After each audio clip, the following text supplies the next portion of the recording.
Older people don't die because they're old. They die because they forgot how to breathe. That's what someone blurted out once at a senior wellness class I visited.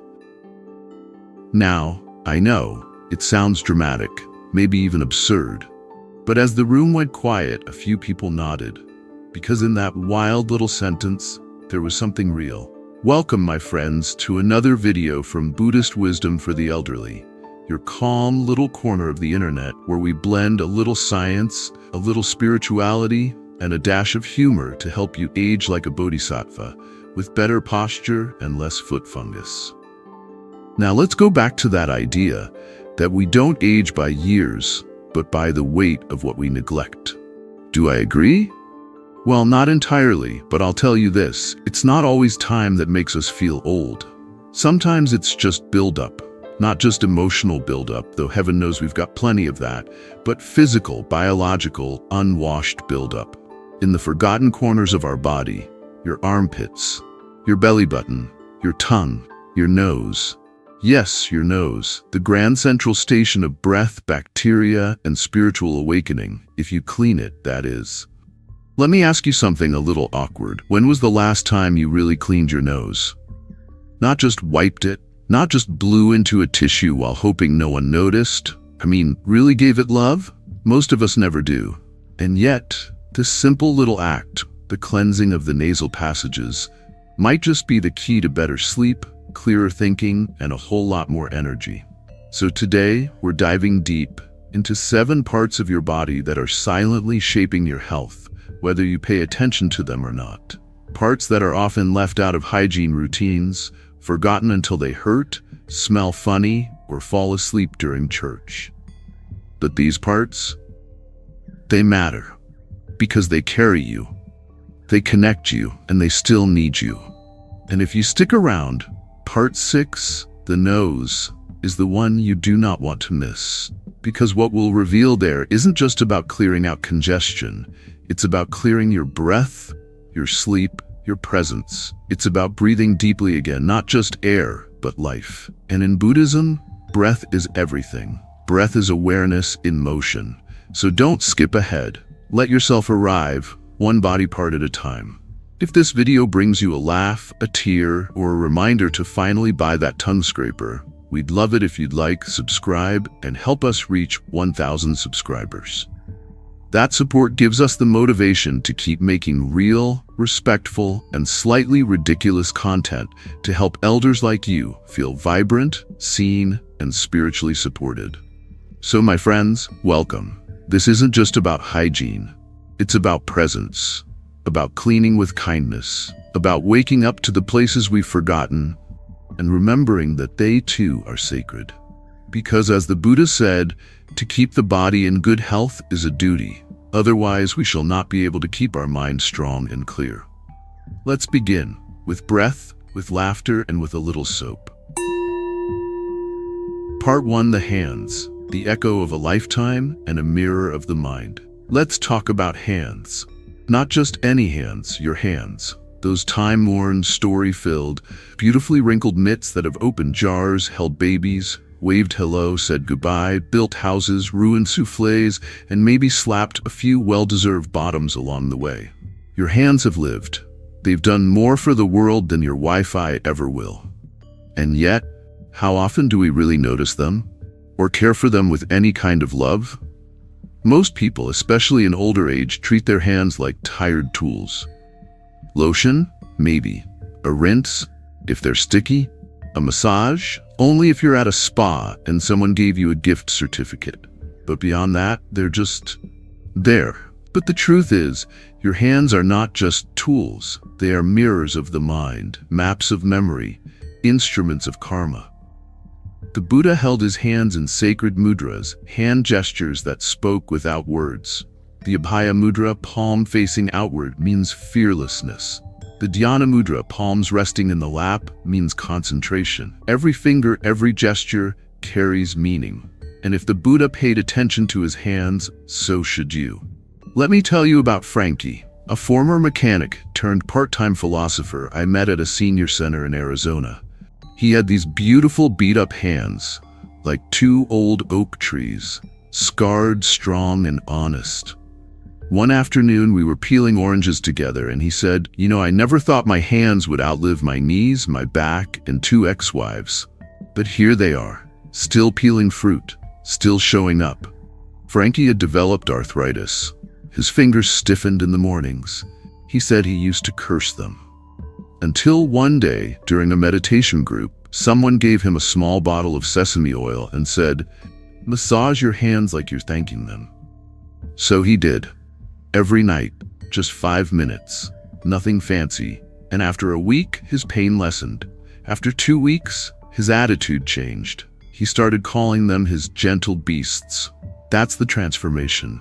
That's spiritual hand care. Here's what you can do. Start with warm water and a gentle soap. Clean between your fingers, under your nails, along the creases. Not like you're rushing to dinner, like you're polishing something sacred. Dry them slowly. Every wrinkle, every knuckle. Then, take some oil, olive, sesame, coconut, whatever feels good, and rub it into each hand. Each finger deserves its own moment. Thumb to pinky, palm to wrist. Massage with intention. You're not just lubricating joints, you're reconnecting with your story. Because here's the thing, your hands are the past and the present. They held your children when they were small. They wrote letters you never sent. They cooked meals that healed. They also made mistakes, oh did they, but they kept going. And now, in older age, they may be slower, more tired, but they still hold the power to comfort, to clean, to create, to pray. You ever notice that when people get older, they stop reaching out? They tuck their hands into their lap or into their sleeves. Not because they're ashamed, but because they forget that touch still matters. So let your hands out. Touch your own heart. Hold a grandchild. Pet a cat. Stir soup. Fold laundry like it's a meditation. Shake someone's hand like you're passing them a blessing. Because when you treat your hands with love, you are loving every moment they ever lived. And in that simple act of oiling a palm or massaging a thumb, you are saying, "Thank you for carrying me through." And your hands, they'll understand. They've always understood. Part 2, the tongue, or why your karma might smell funny. Let's talk about your tongue. Yeah, I know, not exactly cocktail conversation, but stay with me, because what I'm about to say might just transform your life. Or at the very least, make your oatmeal taste like something again. See, your tongue isn't just that pink slab flapping around when you talk too much at bingo night. It's the gatekeeper of your karma. No joke. The Buddha said, "Be mindful of what enters and what exits the mouth." Most people thought he meant food and gossip. But spiritually, that includes that bacteria-laced red carpet you call a tongue. Now let me introduce you to Walter, a man I met at a retreat center in the Pacific Northwest. Sweet guy, 76, widower, kind of looked like a Buddhist Santa Claus. He came up to me over a cup of herbal tea and said, "Everything tastes like cardboard, even the cinnamon bun." I almost cried right there. So I asked him if he'd ever cleaned his tongue. He blinked. "I brush my teeth." Exactly. And most of us think that's enough. But here's the thing. Brushing your teeth while ignoring your tongue is like washing your dinner plates but leaving the forks in the sink every day for decades. You wouldn't do that, right? Okay, maybe you would, but let's not confess everything here. So one of the instructors, young, serene, probably reincarnated from a Himalayan tea leaf, hands Walter a copper tongue scraper. Says, "Try this. Just once a day." Walter laughs, but the next morning, he tries it. By the third day, he tastes cinnamon again. By the end of the week, he's weeping into his oatmeal. I'm telling you, it was a whole spiritual awakening in aisle 5. Because your tongue isn't just about taste. It's a bacterial jungle gym. Over 700 species live on it. Some are friendly, some are plotting against you. And if you let that junk pile up, it doesn't just smell funny, it travels. Through cuts in your gums, through inflamed tissue, right into your bloodstream, straight to your heart, your brain, your breath. This is why old folks sometimes start skipping meals. It's not just loneliness, it's that everything tastes like paper. But you clean that tongue daily and boom, flavor comes back. Joy comes back. Soup has depth. Strawberries sing. One lady, Dolores, told me tongue scraping brought her back to cooking again. Said she cried over her own paya.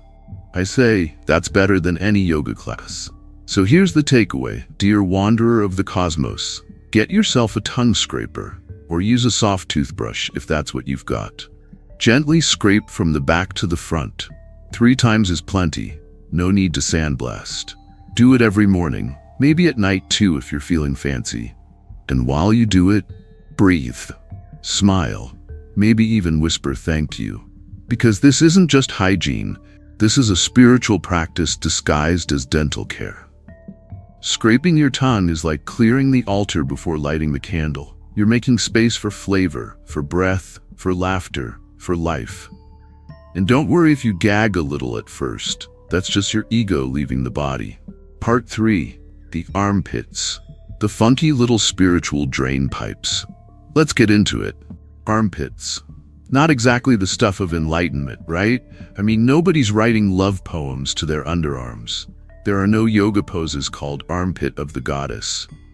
And yet, these little fuzzy hollows, they're cosmic portals, lymphatic highways, detox drain pipes, and boy, do they deserve some love. I had a friend once, Eleanor, 70, sharp as a tack, big fan of herbal tea and yelling at the news. She came to me and said, I'm exhausted all the time. I've got these red, itchy patches under my arms, and I haven't worn a sleeveless blouse since 1993. So I asked her, how are you washing your armpits? She blinked. Like a normal person, I scrub, rinse, slap on some antiperspirant, and hope for the best. Ah, there it was. The American way. Conquer the pit, scrub it, choke it, spray it into submission. But here's the spiritual scoop. Your armpits are not your enemies. They are part of your lymphatic system, a network of little nodes and vessels that quietly clean up your body's mess, like janitors working the night shift. And when you clog those nodes up with chemicals, gunk, and leftover stress, they stop functioning. And guess what? You feel heavy, tired, inflamed, stuck. Now in Buddhism, we talk a lot about samsara, the endless cycle of suffering. You know what samsara looks like in the body? Funky, inflamed armpits. So Eleanor tried something radical. She stopped scrubbing like she was cleaning a rusted frying pan. She started using a warm cloth. She chose a soap so gentle it could make a baby Buddha weep. She dried thoroughly, switched to a natural deodorant that didn't smell like a perfume counter at a casino. Within 2 weeks, the rash vanished. Within a month, she was hiking again. She even wore a sleeveless blouse to church. I know, miracles. See, when we ignore our armpits, we're not just avoiding sweat, we're ignoring a sacred part of our body's immune system. These are quiet, unseen workers. Like monks in the monastery of your ribcage, they don't need much, just attention, kindness, a little water, and a clean towel. So here's your prescription. Stop treating your armpits like war zones. Wash gently, rinse thoroughly, pat dry, don't sandpaper. And maybe, just maybe, take a moment and say, hey, thank you for filtering out all that drama from 1986. Because you, my friend, are not just a spiritual being in a physical body. You are also a sweaty being in need of a little lymphatic support. And that's okay. Enlightenment smells better when your armpits are happy. Part 4. The belly button. The forgotten core of hygiene and health. Ah, the belly button. That sweet little dimple in the center of your stomach. The plug, the crater, the lint magnet, the forgotten souvenir from your time as a very small, wet, and entirely dependent creature. Let's take a moment to honor it. Because here's the cosmic punchline. Most people haven't cleaned their belly button in decades. I mean decades. If you just felt the need to check yours, congratulations, you're not alone. And yet, this tiny spot, it's a biological black hole. It collects dead skin, sweat, lint, soap residue, and a little bit of existential dread. And if you never clean it, it becomes a warm, dark Airbnb for bacteria. And not the friendly kind. I once had tea with a delightful woman named June, 74 years old, retired school nurse. She leaned in and whispered like she was confessing to a crime. I had a strange smell coming from my stomach, and I thought it was just old age. Nope, it was her belly button. She had never cleaned it. Not once. She said, I thought it just took care of itself. Does that sound familiar? We forget that this tiny spot used to be our lifeline, our first connection to nourishment. Before there were spoons and smoothies and supplements, there was the umbilical cord.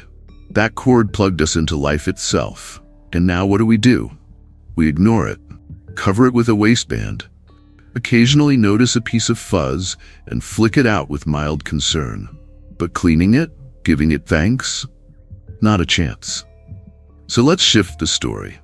In many spiritual traditions, especially in Eastern thought, the hara, the area around the navel, is the center of energy, of balance, of power. It's not just your core, it's your compass. The Japanese call it seika tanden. Martial artists are trained to move from there. Meditators are told to breathe into there. And the Buddha? He didn't ignore his belly button, I promise you that. So why should we? Here's your practical and slightly hilarious guide to belly button hygiene. While in the shower, take a soft washcloth. Wrap it gently around your finger like you're cleaning a sacred teacup. Use warm water, maybe a bit of gentle soap. No need for aggressive poking. You're not trying to excavate ancient ruins. Wipe gently inside the navel, especially if it's a deep innie. Team innie knows the struggle. Afterward, dry it completely. Damp belly buttons are fungus playgrounds. If you want to level up, use a cotton swab with a little witch hazel or warm water. Then a dry one to finish. Boom. Clean belly button. Spiritual upgrade unlocked. Now back to June. She started cleaning her navel daily. It's become a little ritual, she said. I feel more centered, like I'm reconnecting with myself. Her strange odor vanished. Her digestion even improved. She said it made her feel young again, like I was taking care of the part of me that took care of me first. And that's the deeper truth, isn't it? Your belly button is the only scar you were born with. It's the reminder that you were once completely cared for. And now, it asks for a little care in return. So next time you step into the shower, pause. Give your navel a little love. Wipe away the years of forgetfulness. And remember, sometimes healing begins in the smallest, softest places. Because if you can remember to clean your belly button, you can probably remember to be kind to yourself too. Namaste, from the navel outward. Part 5, the ears, gateways of perception and balance. Let's give a round of applause for your ears. No, seriously, if they could talk, and wouldn't that be something, they'd probably say, thanks for noticing me. We've been here since birth, quietly catching every opera, gossip session, and misguided karaoke performance of your life. The ears are these humble little wings on the side of your head, and yet they are gateways to perception, balance, and connection. And you know what most people do with them? Neglect them entirely, unless they're itchy, or ringing, or full of wax the size of a peanut. Then suddenly the ears are front page news. But spiritually speaking, the ears are royalty. In Buddhist tradition, the sense of hearing is considered a pathway to awakening.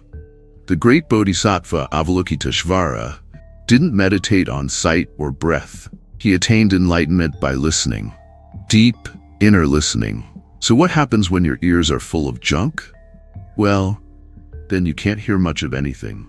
The birds, the whispers, the soft sigh of your grandchild telling you a secret. And you can't hear yourself either. The quiet voice that guides you.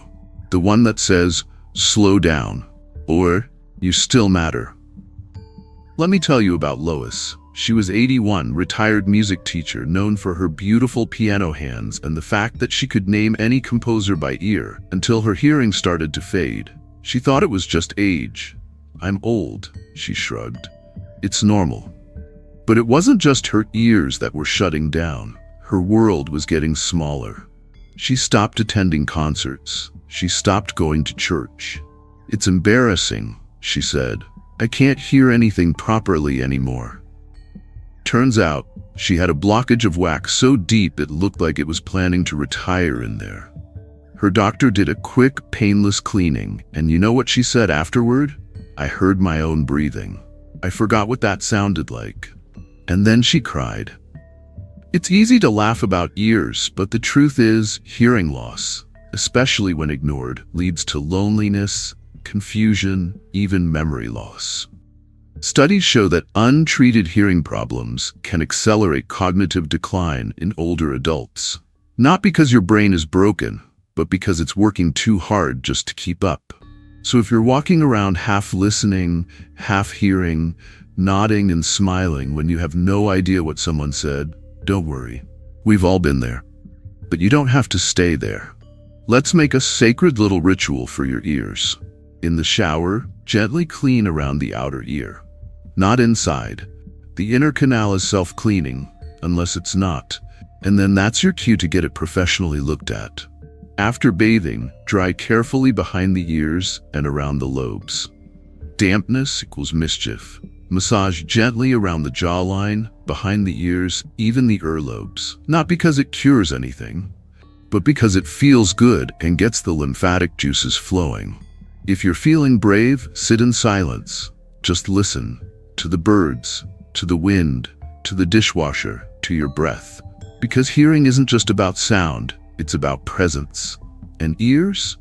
They're reminders that we're meant to be in relationship, with people, with silence, with life. Now Lois? She started attending church again. She bought herself a little radio. I play Chopin every morning, she said, and I cry sometimes, not because I'm sad, but because I forgot how beautiful everything sounds when you let it in. So take care of your ears, dear soul. Clean them, listen with them, let them be your bridge back to the world. And maybe, just maybe, when you really listen, you'll hear the universe say, you're still part of this. We've just been waiting for you to tune back in. Part 6. The nose. The grand central station of spirit and snot. Let's take a moment to honor the humble nose. Yes, that thing smack in the middle of your face that you've ignored for decades unless it was either stuffed, bleeding, or tickled by a rogue nose hair. But listen, your nose? It's doing sacred work. It's the gatekeeper of the breath, your first inhale when you were born. And if we're being honest, your last exhale before you hitch a ride into the next dimension. Every moment in between, it's quietly working, filtering allergens, humidifying dry air, sniffing out danger, and letting you enjoy the smell of cinnamon rolls, baby shampoo, or that guy at the grocery store wearing too much cologne. But most people don't take care of it. We treat our nose like it's self-cleaning. It's just there. Meanwhile, up in your sinuses, a full-on bacterial rave is happening.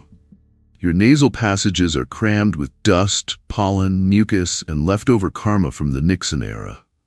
You ever meet an elder who sounds like they've got a horn section living in their head? That constant snuffling, snorting, I can't breathe through my nose thing?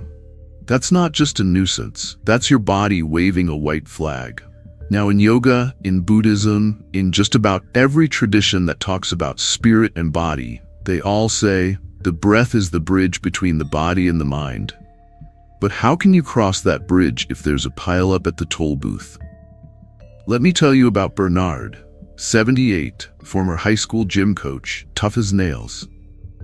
He came into a wellness class breathing like a busted accordion. Said he hadn't slept through the night in 10 years. We got him a neti pot and a little bottle of saline spray, taught him how to use them. At first, he complained, feels like drowning. But after a week, his sinuses cleared. His snoring stopped. He walked in smiling like he'd won the lottery. I dreamed last night, he whispered. First time in years. See, a clear nose is more than comfort. It's clarity. It's about breathing in the world again, fully, without obstruction, without defense. And spiritually? Oh baby, the nose is sacred real estate, pranayama, breathwork, meditation. Every single practice of awakening starts with the inhale. You want to age with grace? Start with your schnoz. So here's your invitation to nasal nirvana. In the morning, splash warm water on your face and wipe around the nostrils, just like you'd clean a delicate window. Use a saline spray, or if you're feeling adventurous, try a neti pot. Yes, it feels weird the first time, so did enlightenment. Blow one nostril at a time, gently. Don't try to launch a rocket out of your head. You'll pop a gasket. And if you live in a dry place, rub a dab of coconut oil or vitamin E just inside your nostrils. Hydration is holy. Now, I know someone out there is saying, I've made it to 80 without doing any of this. To which I lovingly say, yes, and you've also probably survived burnt toast, polyester slacks, and a few questionable relationships. But just surviving isn't the same as thriving. A clear nose is the doorway to peaceful breath, to deep sleep, to presence. And when you treat it with care, suddenly that morning breath becomes a little deeper. That sunset air becomes a little sweeter. And you remember, yes, being alive isn't just about existing, it's about savoring. So go ahead, wash your nose, breathe in the mystery, blow out the nonsense, and may your next inhale be filled with joy and not dust mites. Part 7, the feet, the enlightened arch support. Let's talk about feet. I know, they're not sexy, not spiritual. They're way down there, out of sight, usually covered in socks that haven't been washed since Reagan. But here's the thing, your feet are your foundation, your roots. Your connection to this spinning sacred mud ball we call Earth. And you've been treating them like overworked, unpaid interns. I met a woman named Agnes, 83 years old and proud. Used to be a dancer, a gardener, a church choir soloist. But now, she sat by the window all day watching birds instead of walking. She said, I'm afraid I'll fall, my feet ache just standing. Not because she was weak, but because her feet had been neglected for decades. She took better care of her ficus than her own soles. Now let's pause for some Buddhist wisdom. Monks in monasteries wash each other's feet. They do it before ceremonies. They do it in silence. It's not because they have a toe fetish, it's because the feet are sacred. They represent humility, grounding, movement. Every step is a chance to return to presence. But here in the West, we treat feet like something to be hidden, covered, ignored, until they scream for help. Calluses, cracked heels, fungus parties happening between your toes like a college dorm. So what do? We return to ritual. Sit on the edge of the tub or a cozy stool. Grab some warm water, a soft cloth, mild soap. Wash your feet like you're preparing them for pilgrimage, because in a way you are. Clean between your toes like you're brushing out the cobwebs of your past lives. Dry them completely because fungus, my friend, is sneaky. It loves damp little crevices. And don't stop there. Moisturize the tops and soles, not between the toes. That's fungus fuel. Light a candle if you want. Play some music. Turn it into your daily foot offering to the universe. Now let me tell you about Harold, an 81-year-old Marine turned poet. He said, every night I soak my feet, rub in lavender oil, and talk to them like old friends. I thank them for carrying me through war, love, and divorce.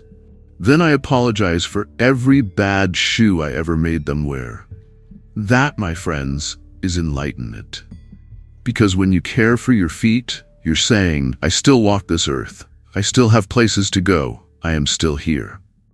And maybe, just maybe, every step you take after that becomes a walking meditation, a prayer, a message to the universe that says, I may be aging, but I'm still on the path, even if that path leads from the couch to the fridge.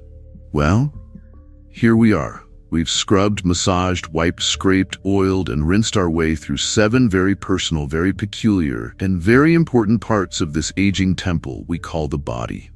From your hard-working feet to your long-suffering tongue, from the armpits that detox your drama to the hands that have held your whole life, we've looked at what most people overlook. And we did it with reverence. And I hope a few chuckles. Because the truth is, caring for the body isn't about vanity. It's not about smelling like a lavender farm or impressing the grandkids. It's about saying, I still belong here. It's about tending to the parts of us we've ignored, not just physically, but spiritually. You see, in Buddhism, we say that awareness begins with the body. that before we awaken to the nature of reality, we awaken to the dust behind our ears. These small, sacred acts of cleaning, they're not chores, they're prayers in motion. Every time you rub lotion into your knuckles, or gently rinse your belly button, or take 3 minutes to breathe through your nose instead of your mouth like a panicked pigeon, you're saying, I am here, I am alive, I am still participating. And let me tell you something, friend, that matters. Now, if you're walking away from this video with even one new ritual, one new curiosity, or a slightly less crusty body part, congratulations. You're doing the work. If you're feeling overwhelmed, don't worry. You don't have to do it all today. Maybe tomorrow you clean your tongue. Maybe next week you check on your armpits. Maybe you just start by breathing deeply through your beautiful, underappreciated nose. Whatever it is, start there. Start small, because small things done with love become sacred. And before we close the circle, I want to ask for a little gift from you. If this video made you smile or helped you feel seen or reminded you that your belly button exists, please like, share, and subscribe. Help us reach 1,000 subscribers so we can keep growing this tiny garden of digital dharma for older souls who still want to laugh, learn, and live well.